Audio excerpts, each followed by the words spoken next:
Like I said, I'm not going to go into tonight on why we should own gold. I'm going to talk about how. What are the mechanics? Okay, what are the things you should know? I bought my first silver back in 2016. Okay, I actually bought it from Matt on this webinar.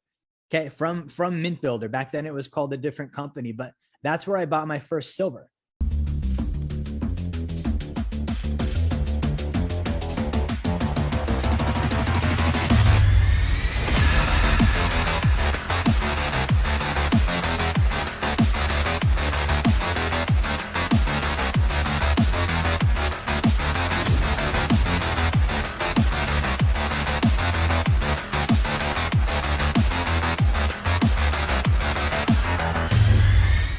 Okay, and then I started buying gold. And so this was back in 2016. It's now 2022. That was, what is that, 6 years ago?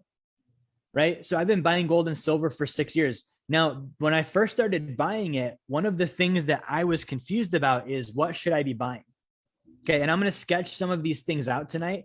I remember one of the first conversations that I ever had with somebody about gold. It was from one of my mentors. And he said, hey, when you're buying gold and silver, there's two different kinds. Okay. And I'm going to sketch this out on the screen. So the first thing I want to teach you about gold and silver tonight and how to buy it is you have two different sides of the house. You have what's called bullion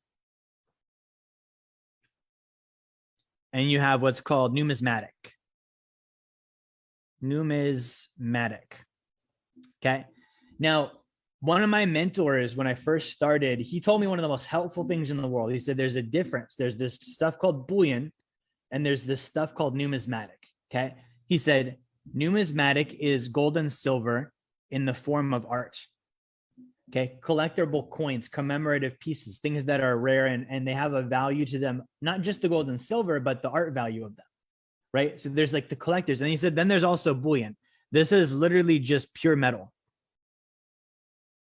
Nothing special about it. You're literally just buying the gold because it is 0.999 pure. Right? It's 99.999% pure gold. There's no collector's value. It's not special. There's nothing great about it. It's not rare. It's not unique, right? Same gold you get, same gold you get anywhere. So he told me, and this was something that I learned early on. He told me when I first started, I didn't know the difference. So I thought I was buying bullion, but I was actually buying numismatic. And so, you know, for those of you that are into gold and silver, numismatic typically is going to be a higher initial price.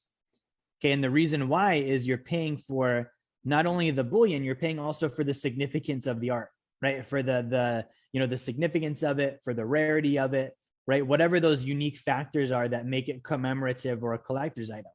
So you're paying for that in addition. The metal, you're only paying for the metal. So he didn't know the difference between the two. Someone told him, go buy gold, go buy silver. So he went to a coin shop and the guy was like, well, buy these. And the reason why is he could sell them at a higher price. Okay, so my mentor at the time, he was like, you know, I didn't know this, not to say numismatic is bad, but when I went to go sell it, I was selling it in the numismatic market and I didn't know that. So he was buying what he thought was bullion, but really it was a numismatic. It was a collector's piece. He was selling what he also still thought was bullion, but really it was a numismatic. So when you do numismatic, you're paying a little bit more to get in, right? And then you're also going to sell it for a little bit more because it has the potential to be more important, more significant, etc. He didn't know that. So he bought an expensive coin and then he sold it at the cost of bullion because he was selling it at pawn shops, right? At pawn shops, they're not honest. They're not going to be like, you know, to a 20, 30-year-old kid, like, oh, hey, you're asking too little for that piece. Right. So like a numismatic, like a silver eagle, for example, if I just go buy a silver eagle, I might pay 30, 40 bucks right now. Okay. But if I buy like a commemorative, you know, specially minted silver eagle, I might pay $100 or $150. Right now, if I know that and I get in on a numismatic piece and I sell that numismatic piece, it's a collector's item. I sell it in a collector's market. I can get collector's money for it.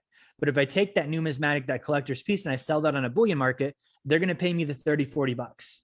Okay. So that's the first thing that you need to know is when you're buying gold, not all gold is the same.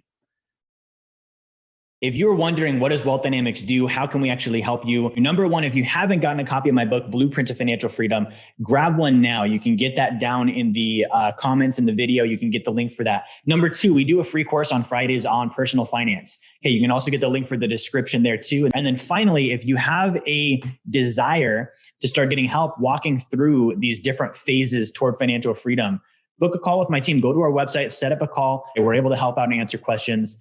That's how we can help you. Thank you for watching. Like, share, subscribe. Make sure you turn notifications on, and I will talk to you guys on the next video.